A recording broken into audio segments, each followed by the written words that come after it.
Alors, e-commerce et logistique en Afrique, c'est le premier vrai épisode même. J'espère que vous allez bien et non, on va dire bonjour, on se voit tout le temps. Ok, alors dans cet épisode, nous allons revenir sur notre point de douleur qui concerne l'Afrique, le e-commerce en Afrique et le problème de la logistique. Alors, dans un épisode précédent, on a brossé un peu le monde de l'entrepreneuriat et on a fait un crochet sur le monde de l'e-commerce pour déjà mettre un peu de lumière sur certains aspects de ce domaine qui est très vaste. Mais cette fois-ci, nous allons nous concentrer sur l'Afrique de l'Ouest et voir un peu quel est l'écosystème qui est autour, qui régit, et qu'est-ce qui régit cet écosystème et voir dans quel sens des sommités, on peut faire un pas et quel est le pas principal qui bloque le reste aussi. Donc, vous connaissez déjà M. Abdulaziz Bedraogo et moi-même qui suis déjà là. M. Fazil. Bonjour à tous, merci d'être avec nous et puis nous sommes de retour.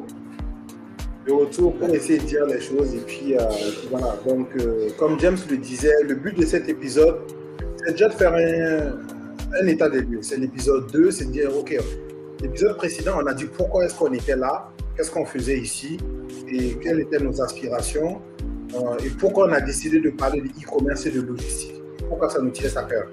Donc, avant de démarrer, on va déjà voir quel est l'état actuel du e-commerce dans notre pays. C'est-à-dire qu'on va dire à l'instant T, où est-ce que ça en est? Comment ça marche? Est-ce que ça marche ou ça ne marche pas? Quels sont les acteurs qui sont en place? Quelles sont les solutions qui sont mises en place? Quels sont les accompagnements qui sont là? C'est juste une discussion. On va juste discuter comme on a souvent l'habitude de faire avec James en disant, bon écoute, ok, le e-commerce aujourd'hui, même en Afrique, là, c'est quoi? C'est en Afrique de l'Ouest. Qu'est-ce que c'est? Parce que l'Afrique, elle est grande. Il y a l'Afrique de l'Ouest, il y a l'Afrique de l'Est qui bouge beaucoup. Il y a l'Afrique du Nord, chez les Arabes là-bas, qui bouge aussi pas mal. Et il y a l'Afrique du Sud et il y a l'Afrique centrale. Donc, tous ces points, on parle de e-commerce, on parle de ci, on parle de ça, mais c'est disparate. On va avoir un point de vue global et ensuite se reconcentrer sur l'Afrique de l'Ouest, dans les pays que nous fréquentons, dans lesquels nous vivons, pour savoir, OK, au jour d'aujourd'hui, on en est où? En fait, est-ce qu'on peut même parler de e-commerce et est-ce qu'on peut parler d'écosystèmes qui permettent à ce e-commerce de pousser? Ça ne sert à rien de jeter une graine dans le désert, s'il n'y a pas d'eau, elle ne poussera pas. Voilà. Tout à fait. Donc, c'est de faire l'état des lieux, de dire, OK, globalement, c'est quoi le e-commerce en Afrique et c'est quoi le e-commerce en Afrique de l'Ouest? Quels sont les acteurs qui sont dans ce secteur-là et est-ce qu'il y a la possibilité de voir de nouveaux acteurs arriver parce qu'il y a un bon écosystème? Donc, James, je ne sais pas si j'ai bien... Non, tu as le don de simplifier les questions. Moi, j'aimerais compliquer ça. Super, alors, si c'est très clair.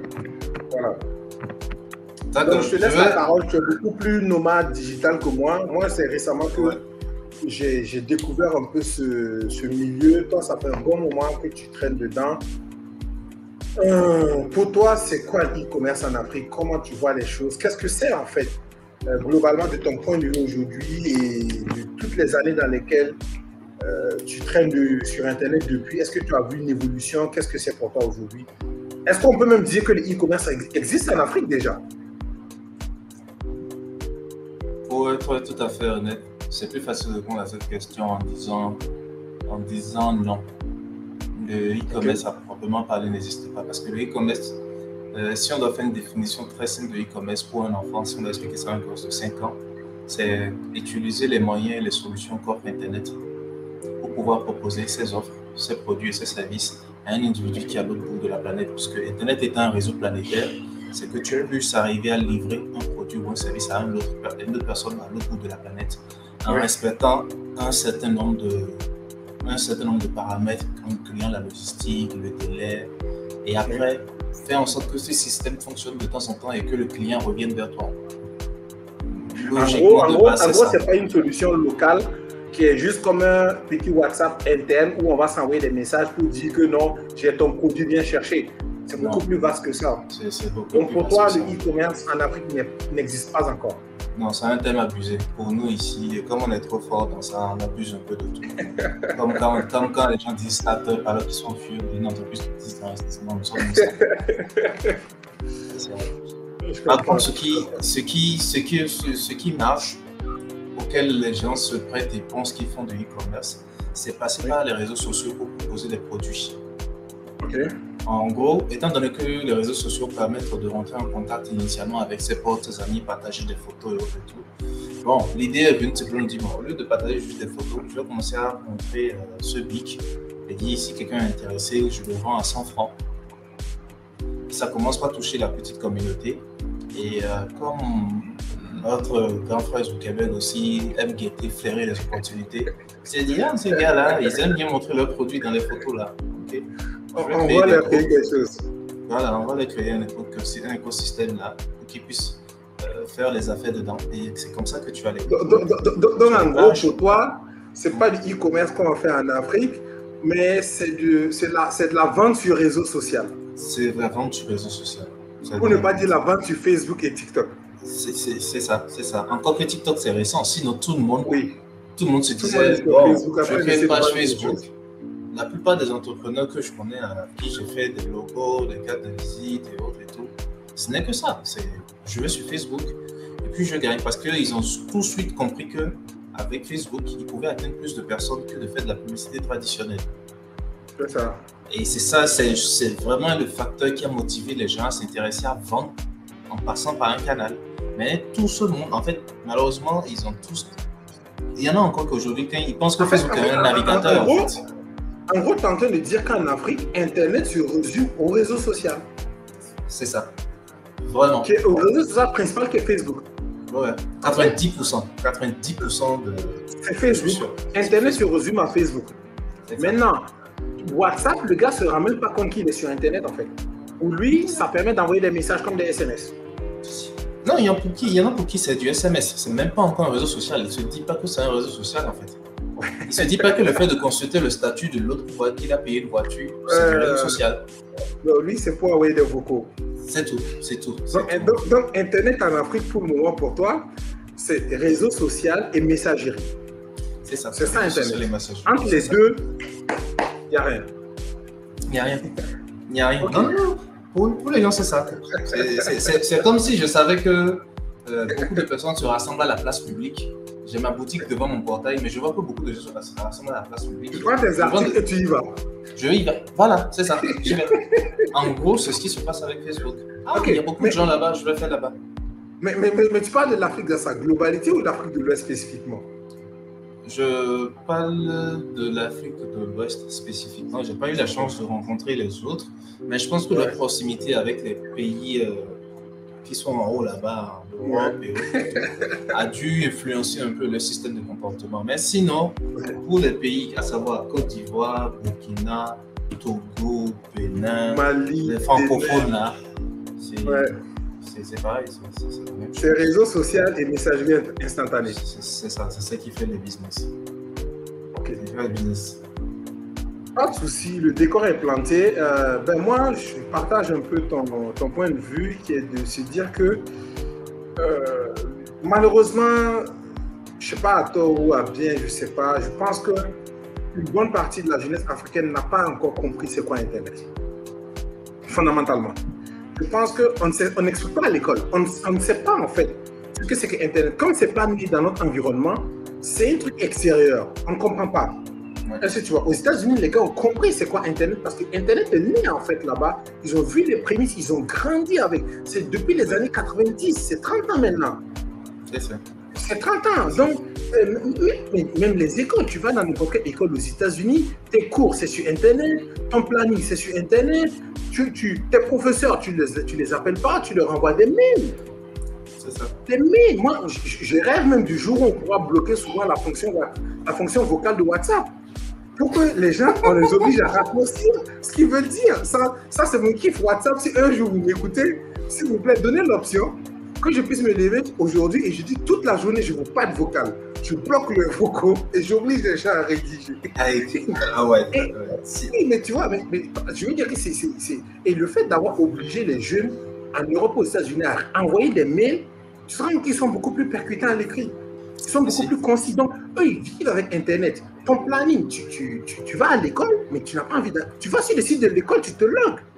Et puis, tu regardes quel cours tu as. Qu'est-ce que les examens, dépôt des dossiers, dépôt des exercices. Mais en fait, l'école, là, en fait, finit par être un bâtiment vide.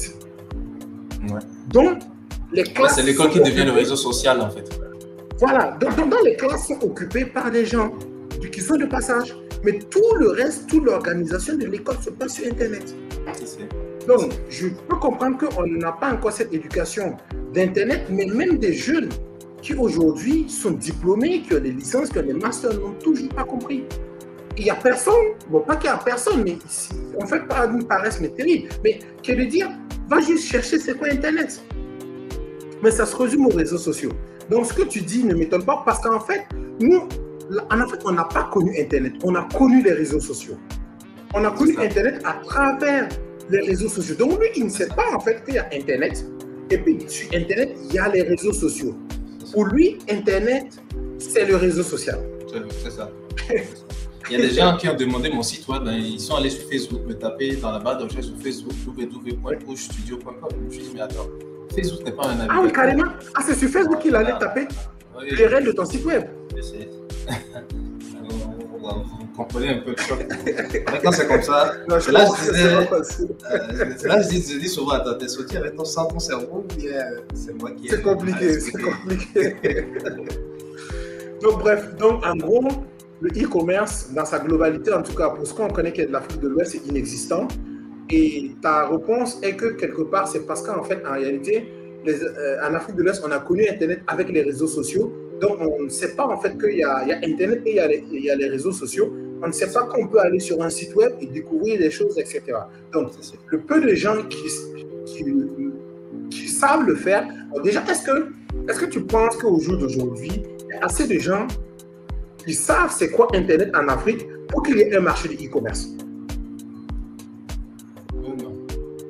C'est compliqué. Il n'y a pas. En fait, c'est compliqué parce que qu'est-ce qu'il faut? Il faut définir déjà quelqu'un qui est pratique. C'est comme quand on dit avant que pour être lettré, il faut savoir lire, écrire et faire les 4 opérations. Oui. C'était ça. Maintenant, aujourd'hui, quand on veut t'identifier comme quelqu'un de lettré, c'est que tu es capable d'allumer un ordinateur, de l'éteindre. Tu es capable de comprendre qui a le Finder sur les Mac et qui a le poste de travail sur les PC. Tu es capable de comprendre qu'il y a un espace d'administration, il y a un espace où tu peux stocker tes fichiers et que là-bas, tu peux les organiser par dossier. Dedans, tu peux avoir différents types de fichiers avec différents formats, que DocX, ça correspond à Word. En fait, il y a tellement de choses. Aujourd'hui, après, tu dois savoir qu'il y a ce qu'on appelle un navigateur. Et que le navigateur, c'est comme quand tu vas voir un taximan, tu lui dis, taximan, amène-moi au resto du cœur. C'est comme ça, aller sur un navigateur, aller taper, je vais aller au resto du cœur. Le taximan, s'il en connaît beaucoup, il va dire le resto du cœur de Dakar, le resto du cœur de Lomé. Lequel? C'est ça. C'est les suggestions. Et comprendre que à chaque suggestion, il y a un lien. Il y en a même qui te disent, tu leur dis, va sur FreePic. En fait, il tape FreePic. Ça lui affiche beaucoup de suggestions. Il dit, mais qui est sur FreePic, mais qui voit beaucoup de... Tu sais, il n'est pas... Donc, en fait, bon. Et cette masse, je te jure, compte pour 70%. Que ce soit université, chef d'entreprise, compte pour 70%. Ouais. Donc, en gros, pour toi, il faudrait qu'on réinvente un nouvel Internet ou une sous-couche d'Internet pour pouvoir avoir un e-commerce viable. Parce que je donne un exemple. La question, c'est pourquoi aujourd'hui Facebook, WhatsApp, Insta marchent? Parce que tout simplement, ils sont partis d'un site web et aujourd'hui, ils sont devenus des applis. Et si tu regardes, très peu de gens utilisent aujourd'hui encore les sites web. Peut-être que les sites web appartiennent au passé et qu'au jour d'aujourd'hui, en fait, l'écosystème e-commerce créé en Afrique, c'est un écosystème d'applications et non plus de sites internet. Est-ce que c'est ça, en fait, pour toi? Enfin, c'est pas exactement ça, mais je vais dire que si je prends cette étape, comme vous avez dit là, en fait, les gars ont commencé par un site internet avant d'aller sur une application mobile. Ce qui fait quand on passe par les différentes étapes d'un processus, on l'appréhende mieux et on évolue avec. L'intelligence croît avec. Je suis d'accord. Mais quand on a sauté les étapes et qu'on tombe dedans au milieu,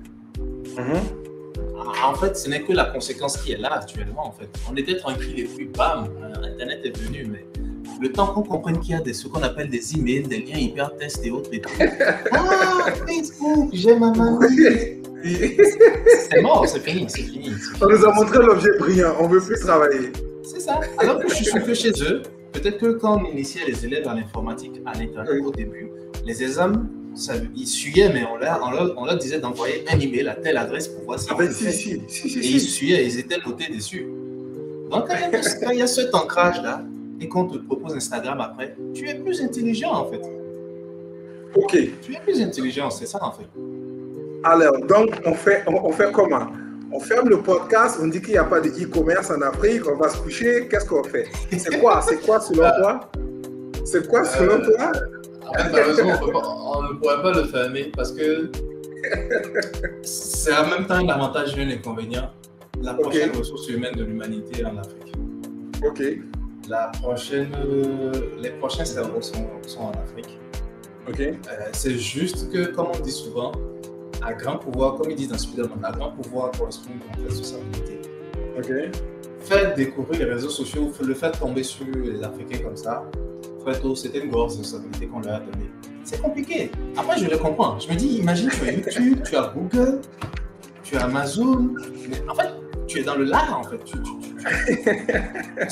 Parce qu'il faut que tu aies une grande force après pour te canaliser, pour te dire, ok, les gens font comme ça, mais je peux aussi faire comme ça. Je vais aller voir ça. Mais c'est compliqué. Surtout qu'en Afrique, on est très communautaire. Quand tout le monde est allé sur TikTok, c'est que je dois aller sur TikTok. Si tout le monde a Facebook, c'est que je dois aller sur Facebook. Oh, sinon, je serais retiré de... Je ne serais pas dans la tribu. Voilà. Ce sentiment de tribu, d'appartenir à une tribu est tellement fort que, voilà, il faut que l'on suive. Il faut qu'on suive, c'est tout. Donc, du coup, ce qu'il faut le mieux, c'est déjà proposer une rééducation de l'outil en elle-même, en fait. Et pourtant, moi, je ne suis pas très fan de ces solutions parce que moi, je ne pense pas qu'on puisse éduquer les gens. Je comprends. Hein. Moi, je ne suis pas fan de ça. Moi, je pense que... Je sais aussi. Non, moi, je pense que ce qu'il faudrait peut-être faire, c'est de les montrer la magie d'Internet et après, ils vont se forcer à aller apprendre. Parce que, honnêtement, je donne un exemple. Tu vas aller en Côte d'Ivoire. Moi, j'ai vu des gens, les Ivoiriens n'utilisaient pas une application qui s'appelait Yango pour commander les taxis. Ils préféraient tout le temps aller au bord de la rue, de se palabrer, etc., etc. Mais des gens très éduqués, hein. Je leur ai demandé pourquoi. À un moment donné, c'était vraiment que les étrangers qui arrivaient et qui, comme ils avaient peur de se faire arnaquer et de se faire embarquer dans des coins bizarres et de se faire dépouiller, commençaient à utiliser les applications de VTC. Et au fur et à mesure, aujourd'hui, t'inquiète, même les réfractaires sont dedans. Pourquoi? Parce qu'on a démontré le bien fondé, en fait. Moi, je pense que de la même manière que beaucoup étaient avec leur téléphone à cadran, maintenant on a des smartphones tactiles, même si ça peut l'utiliser, mais il sait qu'il faut l'avoir. C'est ça. Et moi, j'espère plus que c'est la jeune génération qui va arriver là, qui va peut-être mieux appréhender Internet. Mais en attendant, pour moi, c'est de simplifier Internet et de leur présenter les choses. Pas dans sa complexité globale qui peut faire peur. C'est comme si tu vas, je sais pas moi, tu donnes une grosse encyclopédie à quelqu'un et il ne sait pas utiliser un dictionnaire. Il ne sait pas que c'est rangé par ordre alphabétique. Parce qu'il regarde ton truc, il est perdu. C'est ça, c'est vrai. Mais si déjà on dégrossit par lamelles, en disant, tout à l'heure en préparant, en réfléchissant au podcast, j'ai pensé, mais j'ai dit, mais en fait, en réalité, ce qui va se passer pour le e-commerce, c'est quoi? Imagine qu'on puisse avoir, non pas un réseau social, mais un endroit comme Facebook, où il n'y a pas de gens réels, mais il n'y a que des boutiques. Parce que si tu dis à l'Africain qui ne sait même pas faire une navigation Google, d'aller faire des barres de recherche, trouver 3 sites internet qui vendent des chaussures, aller lire les commentaires, les notes, les classifier, avant de choisir, lire les commentaires avant de choisir les trucs, il ne va pas le faire. Parce qu'il ne voit pas le bien fondé.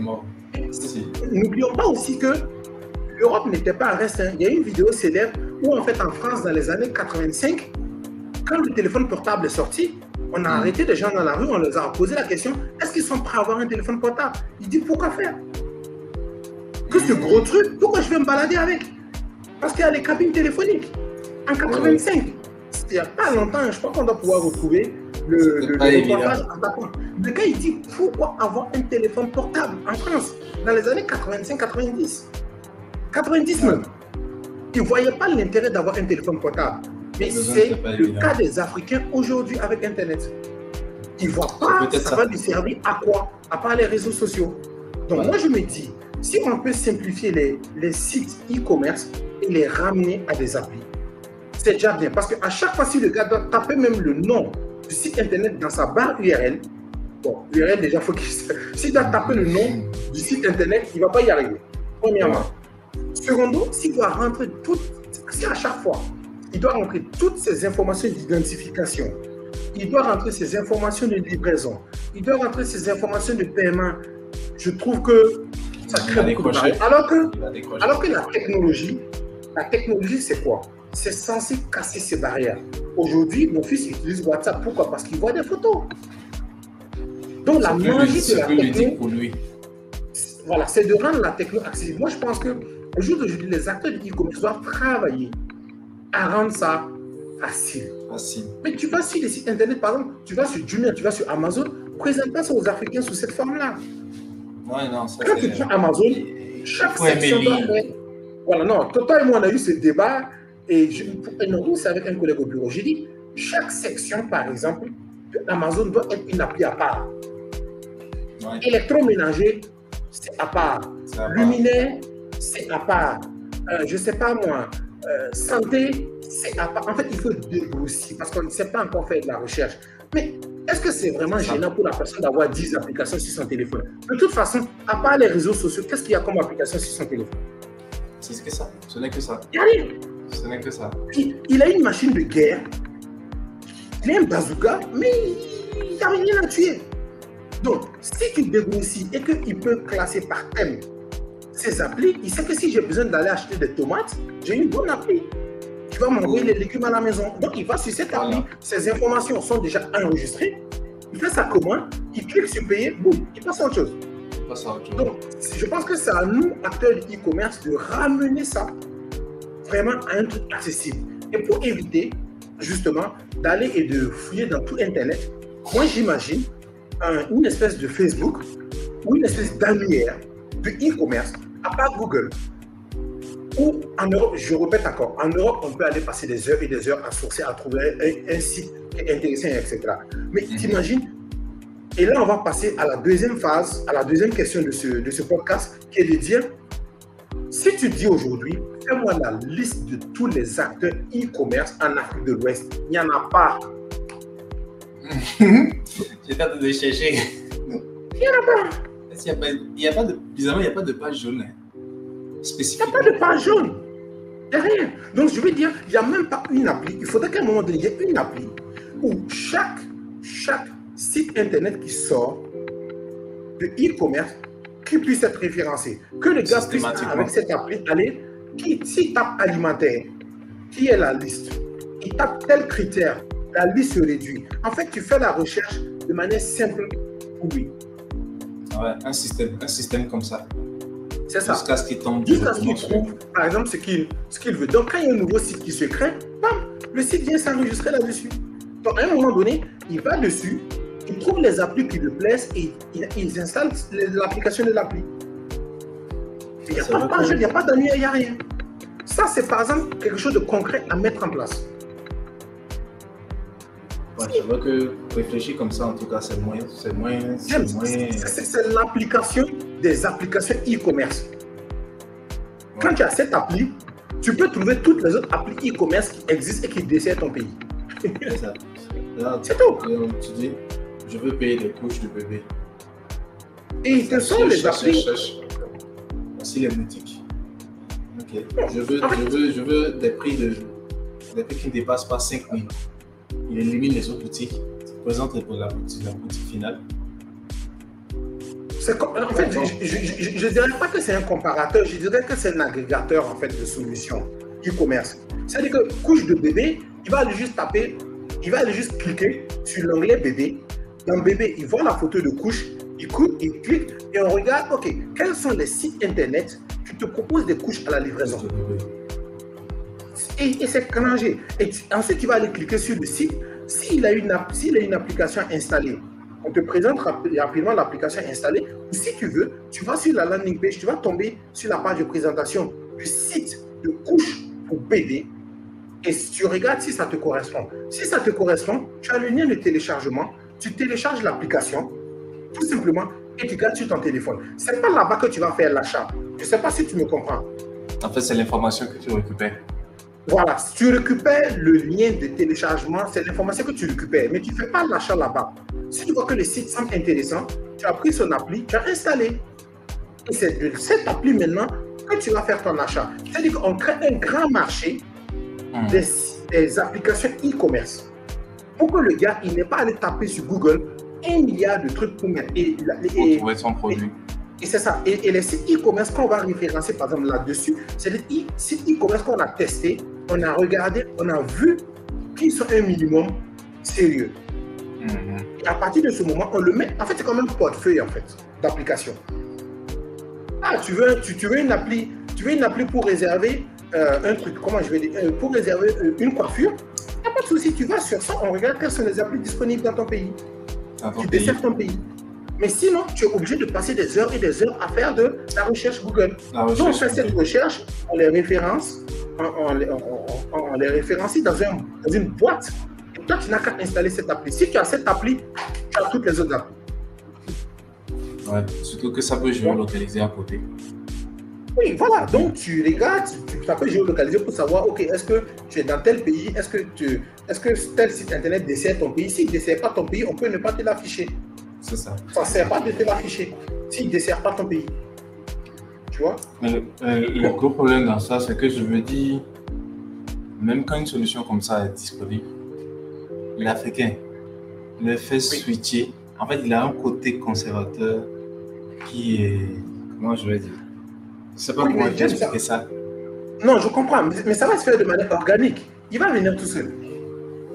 Les premiers à comprendre vont en parler à d'autres et ainsi de suite, ainsi de suite, ainsi de suite. Ça va venir tout seul. En fait, c'est l'application des applications. C'est un exemple, c'est pas, à tous ceux qui nous écoutent, c'est pas quelque chose qui a été développé. Hein. Si quelqu'un veut le développer, yallah, vas-y. Ah, il n'a qu'à tester. Hein. Bah oui, écoute. D'ailleurs, je suis ravi de voir le retour, si effectivement ça, il a pu tester. Voilà. Donc voilà pour moi comment on peut, parce que j'ai compris que ce que tu me disais, ce qu'on a compris, c'est que Internet était un peu trop compliqué, trop vaste pour des gens qui n'ont pas eu une éducation progressive en ligne. C'est ça. Qui, depuis le lycée, pour beaucoup, n'ont jamais touché un ordinateur avant l'université. Ils ne savent même pas c'est quoi une adresse email. Ils vont payer des gens pour créer des adresses email qui est complètement gratuit. Donc, ce n'est pas qu'ils sont moins intelligents, c'est juste qu'ils n'ont pas été éduqués dans ce monde. Donc, ça veut dire que si on veut créer un écosystème e-commerce, on a intérêt à le ramener au niveau d'éducation informatique moyen de la population. Et ça passe, le truc le plus simple, c'est de passer par des applications qui enregistrent les informations une bonne fois pour toutes. Et après, l'utilisation devient beaucoup plus simple. Tu n'es pas tous les matins en train de mettre ton mot de passe sur WhatsApp. Ah non, tu es connecté, tu es connecté. Ce que tu dis là déjà, moi je le convertis déjà en un point clé important pour essayer dans un e-commerce en fait. Savoir épargner l'itération.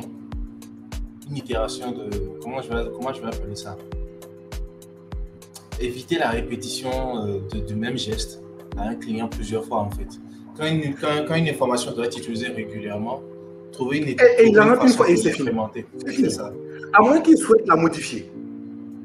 Là, c'est différent. S'il ne souhaite pas, on lui affiche l'information et on lui demande est-ce qu'il veut la modifier. S'il ne veut pas la modifier, il va aller juste OK et on passe à autre chose. Ça, c'est la première des choses. Et pour moi, tu vois, quand on réfléchit différemment, on trouve des solutions. La plupart ici, et si je vais prendre le cas du paiement, parce que là, on a parlé un peu on est sur la partie e-commerce et tout. Le cas du paiement, les paiements sont inexistants. Les systèmes de paiement sont inexistants en fait en Afrique de l'Ouest. Toi et moi, on l'a expérimenté. Avoir un agrégateur de paiement, c'est la croix et la bannière. C'est n'importe quoi. À quoi ils font exprès en fait pour qu'on ne puisse pas collecter de l'argent. Et je ne pense pas que ce soit le système qui soit simplement mal designé, mais je pense qu'il y a des mains invisibles qui font exprès à ce qu'on ne puisse pas collecter les paiements. Ça, sinon, je ne peux pas comprendre. Parce qu'après, quelle raison il faut mettre devant pour ne pas permettre à quelqu'un de vendre ses services en fait? Je ne sais pas. Ce pourquoi on restreint des pays comme les nôtres, ces mêmes problèmes se passent dans les pays dans lesquels ce n'est pas restreint.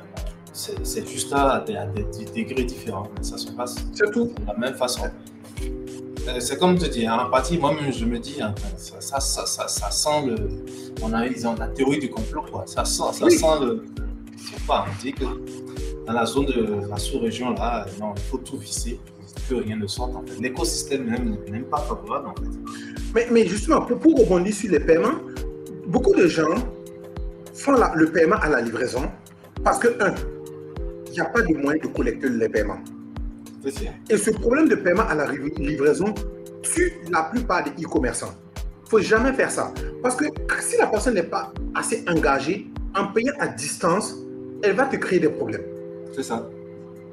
Et au début, je me suis demandé, mais pourquoi eux tous font du paiement à la livraison? Parce que c'est une bêtise. Parce que la logistique même pour rapatrier cet argent est telle que tu t'en sors pas. C'est très coûteux. Tu as des risques avec l'argent. En fait. Non, mais moi, il y a un livreur Glovo comme ça qui a fui avec mon argent. Il a déclaré sur Glovo que je n'ai jamais payé. Au jour d'aujourd'hui, Glovo m'a bloqué sans avoir cherché à vérifier. Ça fait 2 ans que j'ai un compte qui est bloqué parce que j'ai payé. On s'est fait livrer. J'ai payé, il a pris l'argent, il a déclaré que je n'ai pas payé. Tu vois? Donc, au jour d'aujourd'hui, Glovo m'a bloqué sans faire passer une vérification. Est-ce que tu comprends? Un problème de moralité aussi.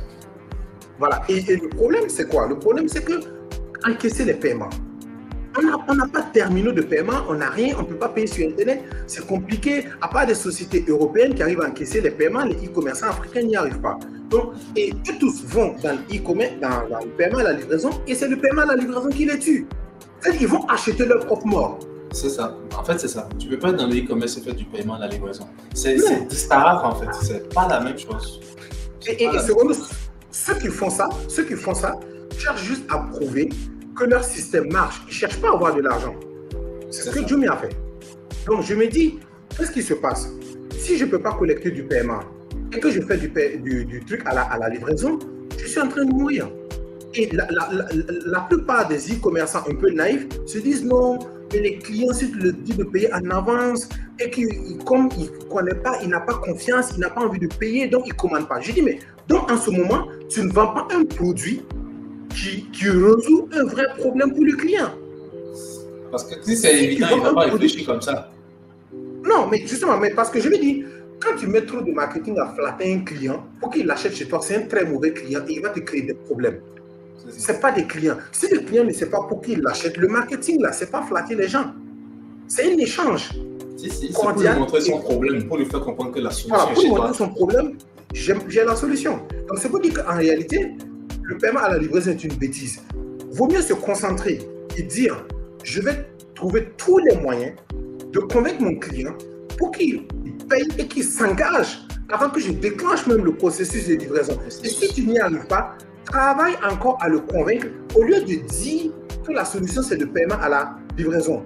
Beaucoup d'entreprises ont fait ça parce qu'ils voulaient juste monter un chiffre d'affaires et un nombre de commandes pour d'autres raisons qu'on va voir. Mais tu ne peux pas dire à quelqu'un, oui, mais comme tu n'es pas sûr de mon repas, mange d'abord. Et puis si tu trouves que le goût il est bon, tu payes. Mais moi j'ai déjà cuisiné le repas. C'est fini. Si tu dis il n'est pas bon, je fais comment? Et secondo, et en faisant ça, tu ne sais même, tu fais un raccourci sur le vrai problème de la personne. Et savoir pourquoi, et trouver la raison pour laquelle il sera prêt à payer. Quand ça devient trop dur de creuser dans ce sens, tu dis non, laisse ça, de toute façon, ils sont comme ça. Allons dans le côté facile, on va le flatter. On ne flatte pas un client, ce n'est pas un enfant. Il vient acheter une solution en fait. On ne flatte personne. C'est difficile en tout cas de flatter un client quand c'est comme ça. Là. Donc bref, pour moi, 2 choses. La complexité d'Internet en fait pour la population locale, la nécessité de simplifier vachement à travers des applications et des hubs d'applications dans lesquelles on peut rapidement retrouver des applis qui résolvent notre problème. Et la troisième chose, pouvoir collecter l'argent à distance et ne pas être obligé d'être soumis au paiement, à la livraison. Donc voici pour moi les problèmes en fait quelques problèmes de... Bon, j'ai même pas mis la logistique de livraison derrière parce que c'est évident. Non, je pense que de toute façon, si la question des paiements en ligne n'était plus un souci, je pense que ça allait naturellement galvaniser beaucoup de personnes, beaucoup de jeunes à se lancer en fait. Si c'était assez évident. Oui, non mais James, excuse-moi de te couper, mais en fait en réalité il y a quelque chose que les gens n'ont pas compris dans le paiement en ligne. Ce qu'eux comprennent dans le paiement en ligne, c'est comme une espèce de Orange Money. Je te fais un transfert et si je ne suis pas satisfait du produit, et si je ne suis pas satisfait, vous allez vous battre pour être remboursé. Alors que quand tu as un vrai système de paiement en ligne là, si tu n'es pas satisfait, tu demandes remboursement. Et ton agrégateur de paiement te rembourse. C'est ça que les Africains, c'est ça qu'on n'a pas compris. Quand tu prends Stripe et que tu vas sur un site de e-commerce, tu achètes et que tu sais passer par Stripe, puisque tu vois l'agrégateur de paiement. Si demain tu n'es pas content, tu signales à Stripe que j'ai payé tel article, je n'ai pas été livré, je ne suis pas content. Stripe te renvoie automatiquement ton argent qui se retourne contre le gars qui fait la promotion de la boutique e-commerce. Mais ça, on ne le sait pas. Donc, on n'a pas encore compris en Afrique que ce n'est pas parce que tu payes en ligne que tu ne peux pas être remboursé en cas de problème. Et ça, il faut le dire. Mais bon, il n'y a pas d'agrégateur de paiement qui te le dit. Non, ils ne le disent pas. Ça ne les arrange pas de le dire. Ils ne le disent pas, c'est tout. Ils ne le disent pas parce que même eux-mêmes à l'interne, c'est un écosystème foireux. C'est un thème violent, mais c'est un écosystème foireux parce que il y a des fois, tu vois, en fait, quand les Américains sortent une solution en start-up et on doit faire des processus d'abonnement, systématiquement, ils ont une chaîne YouTube dans laquelle ils font de la documentation vidéo. Ils décomplexifient toute la solution, en fait. Oui. Toutes les questions que quelqu'un peut se poser par rapport à il va dessus, il va trouver la réponse. Ils vont tout décomplexer. Du coup, en fait, après, quand tu fais dessus les vidéos, tu te dis, ah, mais finalement, c'est pas si sorcier que ça. Et comme ils ont sacrifié du temps à expliquer, tu te dis, mais s'ils prennent autant de temps pour expliquer tout ça, c'est que c'est sérieux, en fait. Mais mes gars n'ont aucune documentation. Ce que j'appelle de la documentation, c'est-à-dire qu'un gars qui n'est pas codeur, un gosse de 15 ans, il va lire la documentation. En fait, lire la documentation, comprendre que c'est parce que j'ai fait ça là que ça n'a pas donné ça. Donc, en fait, c'est expliquer comment ça fonctionne. C'est une notice. Voilà, c'est tout. C'est une notice de fonctionnement. En fait, les notices sont toujours utilisées. Mais quand tu achètes une télé, on ne la lit jamais. Mais quand tu as un souci, prends la notice où? C'est ça. Regarde, ce qu'on dit, en cas de tel problème, ce qu'il faut faire. On t'explique comment ça marche. Tu payes une voiture, dans la boîte à gants de la voiture, il y a une notice. Arrêtez de bricoler. C'est ça. Tu ouvres la notice, la voiture va te dire, voilà comment il faut me réparer. En cas de telle panne. Bref, comme on a un peu dépeint la situation, on va maintenant passer à quelque chose d'autre, qui est de lister aujourd'hui quels sont les sites e-commerce formalisés qui marchent en Afrique de l'Ouest. On en cite au moins 2 ou 3 et qu'on regarde qu'est-ce qui se fait en Afrique de l'Ouest en termes de sites e-commerce assez corrects. Et ensuite, on va aborder le cas des gens qui ont des sites e-commerce indépendants et on va finir par les dropshippers. Et on va expliquer un peu ce que c'est. Voilà. Donc, au jour d'aujourd'hui, est-ce que tu peux me citer 3 sites e-commerce qui marchent en Afrique de l'Ouest, peu importe son domaine d'activité? En fait, honnêtement, je n'en ai qu'un seul en tête. Du mien. Ok. Je n'en ai qu'un seul en tête parce que c'est lui qui se rapproche un peu de tout du standard qu'on a présenté en fait. Et dans la sous-région, franchement, pendant que je te parle, je vais jeter un coup d'œil. Mais rien ne vient en tête. Il y a un site de mode aussi qui est là, qui essaie de pivoter, qui s'appelle Africrea. Africrea, c'est un site e-commerce de vêtements et d'objets d'art africains. Mais ils sont implantés là, mais la destination, c'est l'Europe. Ouais, il n'y a qu'à voir la tarification et le français, comment c'est employé, pour comprendre tout de suite que ce n'est pas destiné à un Africain. Non, c'est Africrea, c'est pour envoyer la mode ici dans toute l'Europe. La cible, c'est la diaspora africaine qui est partout dans le monde. J'ai envie d'une tunique nigériane, je vais dessus, je commande, on me livre à New York. C'est ça. C'est ça la cible. C'est ça la cible, voilà. Donc voilà le site Africrea. Africrea, il y a Jumia.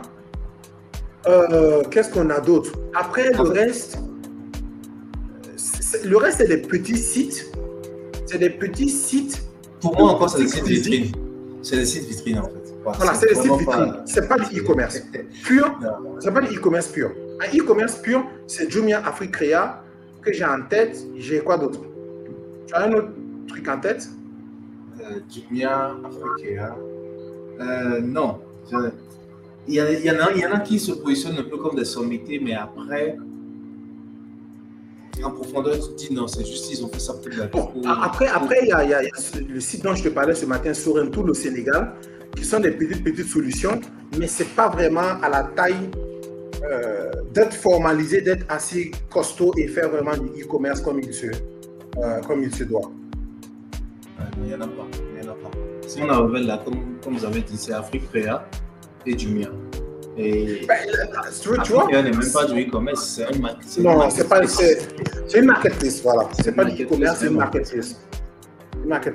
Donc, tu vois au final que l'appli dont je parlais, il a son sens. Si cette appli, elle existait, au moins on aurait la liste de ce qui se fait dans chaque secteur. Vêtements, alimentaire, électroménager, santé. Et voilà, on prend 5 secteurs et on regroupe les applis existantes fonctionnelles dedans, qui permettent en fait de trouver. Donc, tu vois, ok. Donc, avant de passer aux petits e-commerçants indépendants, pourquoi selon toi il n'y a que ces deux qui existent? Et qui sont ces deux? Jumia et Africrea. Jumia et Africrea, ok. Déjà, quand on regarde Jumia,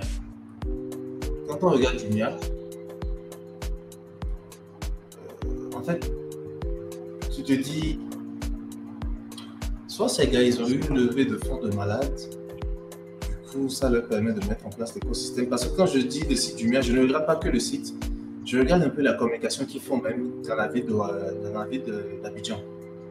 Il y a de la communication régulière, il y a du contenu qui est produit dans les newsletters, il y a de la créa qui est faite régulièrement. En fait, quand tu es une agence, tu imagines un peu le travail système, voilà, qu'il y a derrière cette activité. Et tu te dis, c'est clair, c'est pas d'ici. C'est du lourd. C'est du lourd, c'est pas d'ici en fait. C'est pas d'ici. Et pareil, quand je regarde Africrea, c'est très prononcé. On sait tout de suite que en fait, c'est juste des gars qui sont basés à l'international et qui ont juste vu qu'un marché potentiel était en Afrique. Et puis, ils ont dit, ouais, pourquoi pas. On va y aller. Et puis, c'est tout, en fait. Oui, mais bon, après, je pense qu'on ne va pas refaire l'histoire de Jumia ici, mais je pense que la plupart des gens sont au courant. Mais Jumia, c'est une boîte allemande. Ça n'a rien à voir avec... Ah si, Jumia, c'est une boîte allemande. Jumia a été créé par les frères Sammer de Rocket Internet, qui en fait sont spécialisés dans le clone de solutions e-commerce. C'est leur job. Ils voient un truc qui marche, ils clonent. Donc, ils ont voulu cloner Amazon en Afrique parce que Amazon ne livrait pas. Ils ne livrent pas en Afrique toujours. Donc, ils se sont dit, écoute, si Amazon refuse, ne veut pas y aller, nous, on va y aller. Donc, ils ont pris de l'argent, ils ont créé le site, ils l'ont gonflé à coups de stéroïdes. Et puis, ils ont fait monter les chiffres. Ils l'ont fait passer en bourse. Ils ont retiré leur argent. Ils ont vendu leurs actions et ils sont passés à autre chose. Voilà.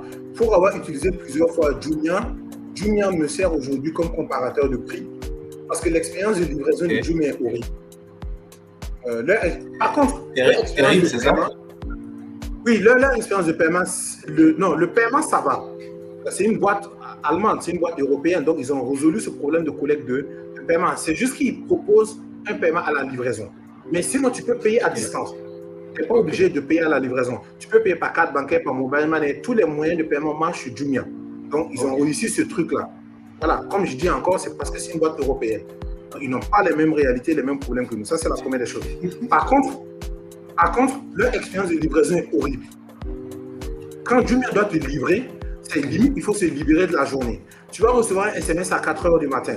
À 6 h, le mec, il t'appelle, il dit, ouais, j'ai votre colis, je vais vous faire signe quand je suis dans la zone. À 11 h, il te rappelle pour dire, ouais, mais je ne suis pas loin de la zone, et je vais arriver, il faut que vous restiez à côté. À 16 h, il t'appelle pour dire, ouais, mais je suis dans ton quartier, tu es où même? Tu essaies de l'indiquer, il finit par te dire, non, toi, tu n'as qu'à sortir le croisé, prendre ton colis. Et plusieurs fois, je lui ai dit, mais dans ce cas, repars chez toi avec. Pourquoi je me permets de dire ça? Parce que je n'ai pas payé. Je n'ai pas payé. Donc, et aussi, ce n'est pas au livreur, je paie pour une livraison à domicile, qui est différent que de récupérer un point relais. Et il ose me dire, moi, je n'ai qu'à sortir dans la rue, le chercher, le trouver, récupérer mon colis, payer et revenir chez moi. Je dis, mais dans ce cas, rentre chez toi avec le colis. Oui. Parce que c'est moi qui achète. Je te dis de me le livrer à la maison. Donc, côté Jumia, un, c'est pas africain. Deux, ils ont monté les chiffres, ils ont pris leur argent, ils se sont barrés. Et trois, leur expérience de livraison est horrible. Ils n'ont pas cherché vraiment à résoudre le problème de l'expérience de livraison réelle. Ils ont voulu s'étendre. Ils te disent, oui, je vais te livrer à Boaké, tu peux récupérer au point de truc à Yamoussoukro, mais 80% des commandes, je suis sûr que sont concentrées sur Abidjan. Mais je dois pouvoir, on vient sonner à ma porte et me donner mon colis. Pas me demander de descendre dans la rue après 5 appels. Parce que c'est ça la livraison en fait. Voilà, mais comme leur but n'était pas de résoudre le problème logistique, leur but était de vendre un site e-commerce. C'est ça. Ils ont réussi leur coup. Ils ont vendu un site e-commerce. Et la logistique derrière, ils ont sous-traité. Ils savent que le prestataire est mauvais, mais ils n'en ont rien à battre. Ouais. Ils n'en ont rien à battre. Donc, ça, c'est le cas de Jumia. Je finis Africrea et je te laisse me dire ce que tu en penses. Africrea, le modèle est toujours le même. C'est une plateforme. Tu mets des trucs en ligne, tu payes un abonnement par mois. Pour être sur la plateforme, tu payes 5 ou 10 $ par mois. Ouais. Donc, ils ont un système d'abonnement déjà qui leur assure un revenu de base. Ensuite, par transaction, ils prennent une commission et eux, ils s'occupent de l'expédition. Voilà. Et d'ailleurs, leur plateforme logistique d'expédition s'appelle Anka. Si tu remontes un peu, tu vas voir, en fait, tu as défilé tout à l'heure, tu vas voir qu'il y a un endroit là où il y a mis Anka. Anka.Africa. Voilà. Parce qu'en réalité, ils ont commencé par une plateforme, ils se sont rendus compte que le besoin était beaucoup plus dans la logistique. Donc, au lieu de shutdown complètement Africrea, ils l'ont mis dans un frigo. Ils ont développé une plateforme logistique. Voilà un cas juste en bas. Une plateforme logistique qui, que tu sois sur Africrea ou pas, je pense qu'il t'expédie tes colis en Europe. C'est ça, vendez partout dans le monde, gérer tout au monde. Exactement. Tu vois? Donc, en fait, ils ont commencé par le e-commerce, ils ont fini par de la logistique. Parce que si tu n'as pas les deux en face, comme je te disais dans l'épisode 1, c'est les deux faces d'une même pièce. Si d'un côté, tu n'as pas la logistique qui suit, ton e-commerce, il meurt. Et si tu n'as que la logistique, tu n'as pas de e-commerce, tu fais quoi de ça? Si tu n'as pas d'autres clients. Donc, voilà un peu pour répondre à la question des acteurs. Mais bon, ça, c'est en Afrique de l'Ouest, c'est principalement ces deux qui arrivent à se distinguer, à avoir en fait quelque chose qui tourne à peu près bien, mais à coup de gros sous en fait. Jumia fonctionne à coup de gros sous. Ouais. C'est pas du tout, c'est pas à la portée de n'importe quel e-commerçant qui est là. Non, c'est un autre niveau. Et là où ça m'inquiète, c'est que je me suis dit que si c'est mal fait, à un moment donné, Jumia risque d'imploser en fait. Ça risque d'imploser parce que c'est une usine à gaz en fait. Non mais Jumia, moi je pense que si Jumia ne change pas, mais qu'est-ce qu'ils sont en train de faire? Ils sont en train de se reconvertir légèrement vers l'alimentaire. Un pote m'a confié qu'aujourd'hui, Jumia est quasiment un des plus gros vendeurs d'huile alimentaire. Tu vois? Donc, s'ils ne se reconvertissent pas vite, moi je ne sais même pas pourquoi Jumia est toujours vivant. Hein. C'est un mystère pour moi. Je ne sais pas comment ils font. Non, je pense que pour le moment, les gars arrivent à faire carburer le projet. Parce que je me suis dit forcément, pour avoir une boîte comme ça, un écosystème comme ça, ça doit tourner après pendant au moins 1 ou 2 ans au moins. D'abord. Oui, mais Jumia, c'est 10 ans. C'est 10 ans. C'est 10 ans de perte, c'est pas 1 ou 2 ans. Ça fait 10 ans. C'est 10 ans. Oui. C'est 10 ans. Et secondo, je regardais hier sur un site de statistiques, Jumia, c'est 1,6 million de visites par mois. Donc, c'est pour te dire que ce besoin de e-commerce est là. 1,6 million de visites. Rien que sur Abidjan, Jumia.ci, c'est 1,6 million de visites par mois. C'est un marché, mais c'est énorme. Et les gens achètent. En fait, malgré que les sites soient pourris, malgré que la livraison soit pourrie, les gens achètent quand même parce qu'il n'y a pas d'autre option. Mais, oui, non, mais comme leur machine est lourde, c'est pas rentable.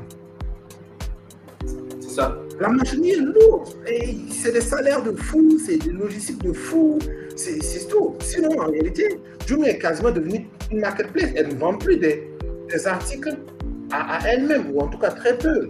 C'est des revendeurs. C'est des revendeurs qui passent par Jumia. Le besoin est là. Pourquoi aussi? Parce qu'il y a une bonne partie de la population à Abidjan qui est aussi étrangère, donc éduquée. Parce qu'on disait au début de l'épisode, c'est-à-dire éduquée à utiliser Internet, vraiment. Donc, mais imagine 1,6 million de comment ça s'appelle, de visites. C'est la folie. C'est la folie. Et la salle disait justement que chaque visiteur passe en moins de 10 minutes. Aussi, avec un total comme ça aussi bien mesuré. Ouais. C'est un nombre d'attention revendable à une grosse structure. Mais sauf que pour le moment, je trouve que leur site est trop compliqué. C'est un fourre-tout. Tu vends des couches à côté des médicaments et à côté de l'huile moteur. Voilà. Après, mais eux, ce qu'ils voulaient, c'est... En fait, en réalité, ils ont copié Amazon. Mais Amazon, c'est quoi? Le site d'Amazon est pourri. Mais qu'est-ce qui se passe? Amazon, c'est la meilleure boîte logistique du monde. Quand tu commandes sur Amazon, même avec que le site soit pourri, en 48 heures, c'est dans ta boîte aux lettres. Et ça te calme. La promesse est livrée. C'est immédiat, la promesse est livrée. Donc, ils n'ont même pas intérêt à travailler leur site. Tout le monde est habitué à leur site pourri. Si. Là, c'est trop tard. Hein. Ils peuvent pas. Non, ils s'en foutent. Tu penses qu'ils ne savent pas faire un meilleur site? Ils le savent, mais à quoi bon? Tu vas encore changer l'expérience utilisateur des gens, alors que ce que les gens veulent, c'est d'être livré. C'est d'être efficace, c'est d'être livré. Donc, voilà ce que j'ai à dire un peu sur ces deux-là. Je ne sais pas si tu as quelque chose à ajouter avant qu'on conclue et que, voilà.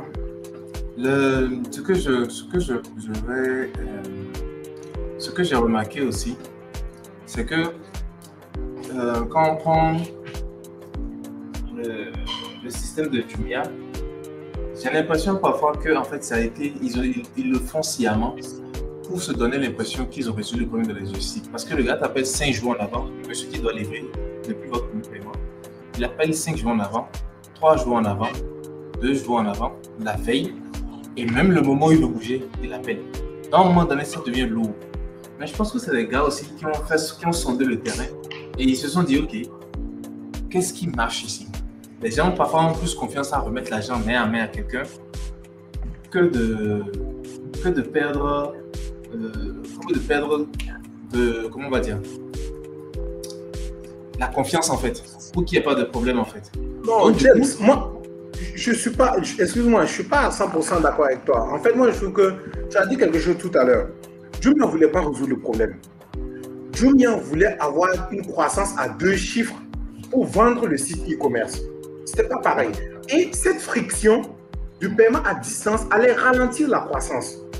Il y a des chiffres et des statistiques qui montrent qu'ils perdaient trop d'argent à cause des retours de colis, à cause des vols de colis, à cause des détournements d'argent.